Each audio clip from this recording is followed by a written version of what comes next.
teman-teman. Apa kabarnya hari ini?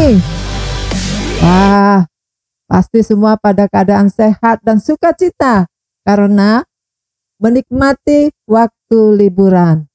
Nah, teman-teman, sebelum kita diberkati dengan firman Tuhan, mari kita berdoa.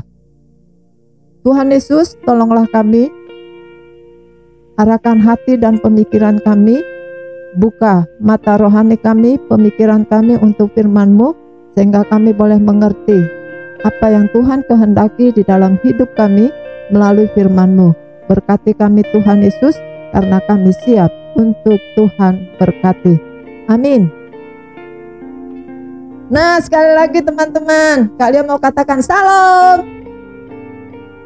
Ya, puji Tuhan, semuanya pada sukacita. Siapa yang masih ingat ayat hafalan minggu lalu ataupun cerita minggu lalu? Wah, ada yang tahu? Oh, terima kasih, terima kasih. Senang mendengarkannya.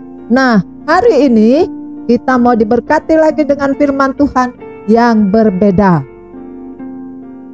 Firman Tuhan terambil dari Yohanes 15 ayat 1 sampai 8.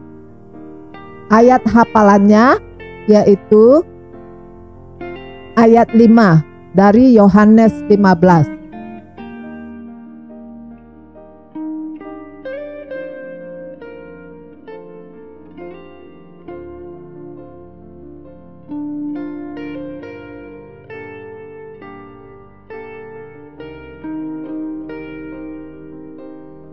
Oke, berarti sudah semua menghafal.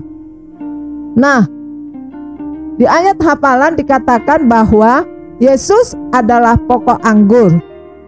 Nah, tema kita hari ini yaitu tinggal di dalam Kristus. Gimana ya tinggal di dalam Kristus? Wah, kita bersyukur karena firman Tuhan ada pada kita yang akan menjelaskan kepada kita. Nah, di dalam firman Tuhan Yohanes 15 ayat 1 dan 8 dikatakan bahwa Kristus adalah pokok anggur. Dikatakan lagi bahwa kita, saya dan kamu adalah ranting. Coba perhatikan teman-teman, ranting itu dia melekat nggak kepada pokok? Melekat dong. Nah, itu menyatakan bahwa ranting tidak dapat berdiri sendiri, tidak dapat berkembang tanpa pokok. Jadi harus melekat. Ranting itu tempat buah. Tempat buah.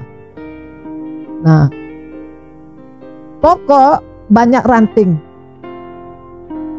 Ranting ada dua. Ranting yang tetap melekat dan ranting yang tidak melekat ataupun yang tidak berbuah. Nah, seperti ranting ini. Saya percaya kalau teman-teman melihat ranting ini, melekat enggak dia di pokok? Ya, Kak Lia juga setuju dengan jawabanmu bahwa ranting ini tidak melekat di pokok, maka dia menjadi kering. Kemudian, wah, patah deh karena tidak ada makanan buat dia. Kemudian daunnya juga tidak ada, berarti dia juga tidak bisa berbuah. Nah, demikian juga kita yang dikatakan oleh Tuhan bahwa kita adalah ranting. Nah, ranting tempat berbuah dan ranting harus melekat pada pokok. Nah, di ranting itu ada ranting-ranting lain lagi yang tidak berbuah. Maka Tuhan akan memotongnya seperti gambar ini. Coba lihat, akan dipotong. Kenapa dipotong? Gunanya supaya ranting yang lain yang tempat berbuah itu dia kan nggak berbuah meskipun dia melekat. Nah, itu dipotong supaya tidak mengganggu kepada ranting yang lain yang tempat buah. Nah, gunanya ketika itu dipotong, maka buah daripada ranting itu bisa banyak, bisa besar. Nah, kita bisa melihat seperti itu. Nah, demikian juga hidup kita. Tuhan akan membersihkan isi hati kita supaya kita banyak berbuah, supaya kita semakin memuliakan nama Tuhan. Apa yang perlu dibuang dari dalam hati kita? Yaitu ranting yang tidak berguna. Contohnya, ranting yang tidak berguna itu sombong, merasa dia lebih pintar, merasa dia lebih cantik. Kemudian dia sudah tidak mau lagi berdoa. Malas masa berdoa terus. Terus kemudian apa lagi? Dia sudah malas untuk pergi persekutuan maupun ke sekolah minggu. Nah, teman-teman, itu menyatakan bahwa kita adalah ranting yang tidak berbuah. Jadi hati-hati, Tuhan akan memotong ranting yang tidak berbuah. Seperti yang tadi itu, yang kalian tunjukkan itu. Nah, ketika kita berbuah, maka Tuhan senang. Dan orang lain juga senang melihat kita. Karena apa? Karena kita memiliki sikap, karena kita memiliki kelakuan yang menyenangkan Tuhan dan juga menyenangkan manusia. Dan bukan itu saja. Ketika kita menjadi ranting yang melekat sama Tuhan, maka firman Tuhan mengatakan, apapun yang kita minta, kita akan memperolehnya. Maksudnya, ketika kita berdoa meminta kepada Tuhan, maka kita meminta yang sesuai dengan kehendak Tuhan. Tidak mungkin teman-teman akan meminta pesawat, kan?